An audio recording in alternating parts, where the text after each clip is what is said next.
guys, welcome back. In today's video we're going to be looking at the area of a circle.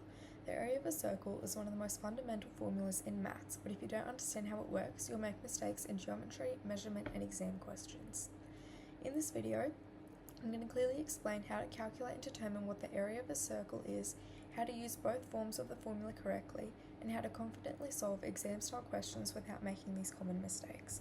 So starting off, the area of a circle is defined as a space inside the circle. So if we look at this diagram here, this weird purple colour that's all in the inside of the circle is the area of the circle.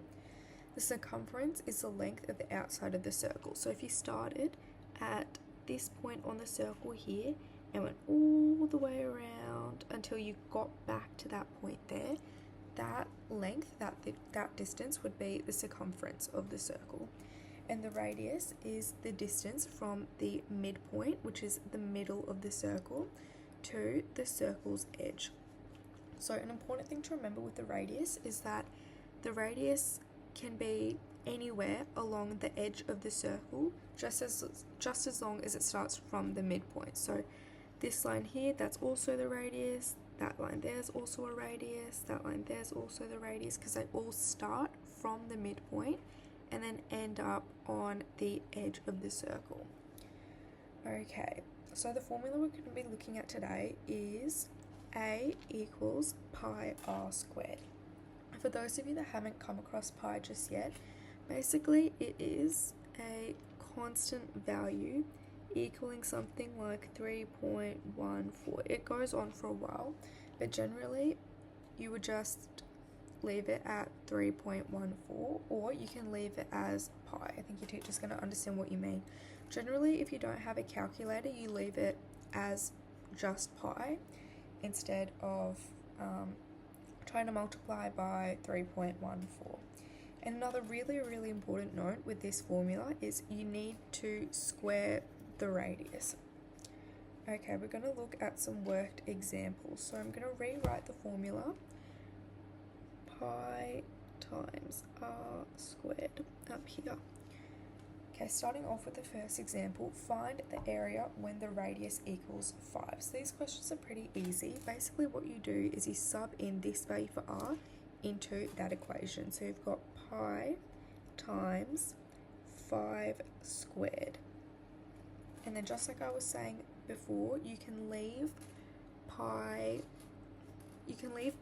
as just that symbol, and then you're just left with pi and then times 5 times 5, which is what 5 squared is. I'll just rewrite that here, which is 25, and then you rewrite that as 25 pi. Moving on to the second one, rewriting the formula, area equals pi r squared. Find the area when the radius equals 8. So the area equals pi times 8 squared. 8 squared is the same as 8 times 8, which is 64. So then you've got pi times 64, and then you rewrite that as 64 pi. Now remember, whenever you see something like this where it's a number and then, or pi, or like a letter like x or y, there's an imaginary times in the middle. So even though it looks like 64 pi, that's the same as 64 times pi, and that goes for this formula as well. Even though it's pi r squared, it's the same as pi times the radius squared.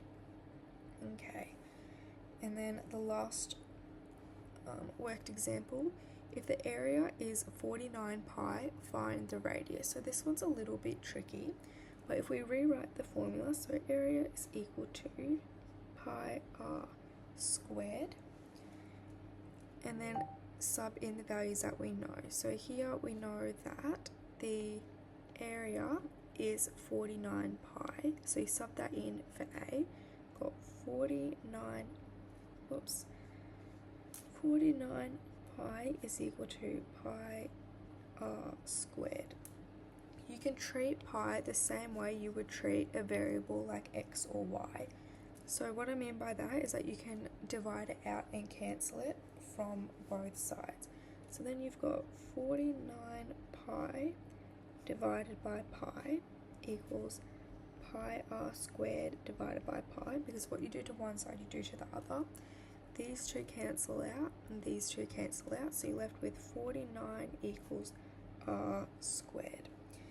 And then from here, what you do is you take the square root to get rid of this squared here. So you've got square root of 49 is equal to the square root of r squared.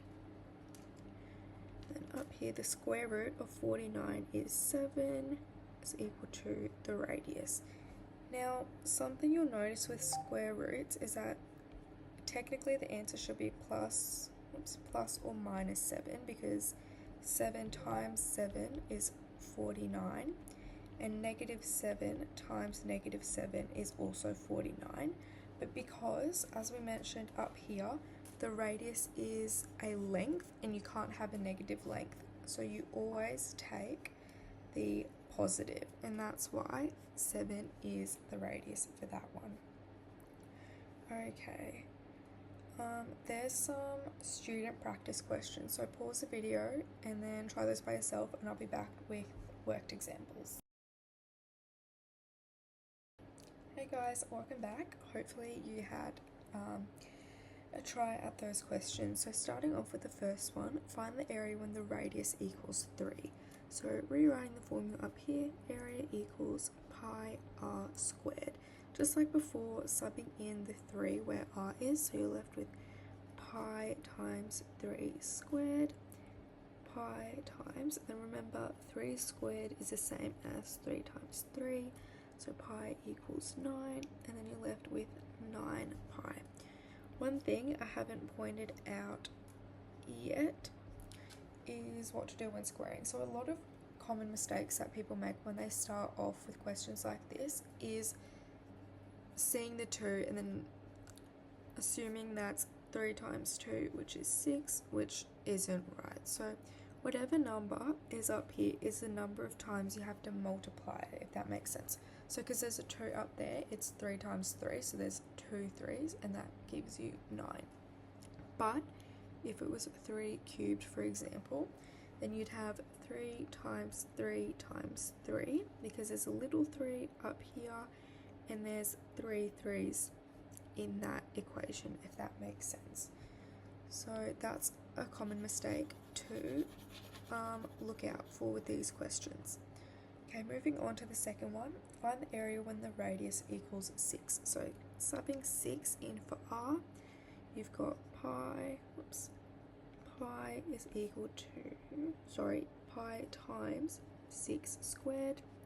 6 times 6 is 36. Pi times 36, which is rewritten as 36 pi.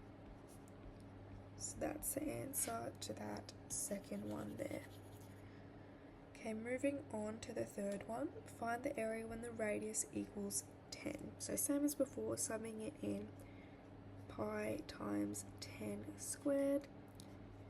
10 times 10 is 100. Pi times 100, and that's rewritten as 100 pi. Okay, and then last one for question 1, find the area when the radius equals 12. So subbing in r for 12, left with pi times 12 squared.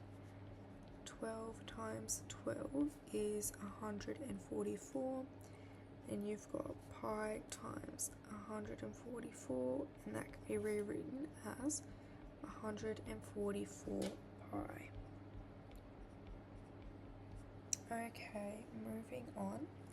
Find the radius when the area equals, okay, first one we've got 36 pi, so same as the worked examples before, you rewrite the equation, or the formula, so you've got area equals pi r squared, and the area for this one is 36 pi, so you sub that in for a, so you've got 36 pi is equal to pi r squared.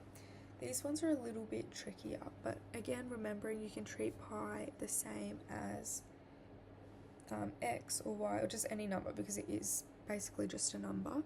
Dividing both sides by pi, so you've got 36 pi over pi is equal to pi r squared over pi. The pi's cancel out and you're left with 36 equals r squared. Square rooting both sides to get rid of that squared, and you're left with 6 is equal to r. So that's the answer to that first one there. Okay, and 2b, find the radius when the area equals 81 pi. So just like before, subbing in 81 pi for a because that's the area of the circle. So 81 pi is equal to pi r squared, dividing both sides by pi, cancelling those out, then you're left with 81 is equal to the radius squared, square rooting to get rid of the squared, and then you're left with 9 is equal to the radius. Okay, and then final question for this one, I want you to pause and try that, and then we'll be back with the key takeaways for the lesson. Okay, time to finish off the lesson with the last question. Find the area when the radius equals 9. So again, area equals pi r squared. If r equals 9, then you've got pi times 9 squared. And again, 9 times 9 is 81. So you've got pi times 81, which is rewritten as 81 pi. Okay, that's it for this lesson, and as always, here are the key takeaways and notes for you to copy into your notes. But yep, I hope you enjoyed.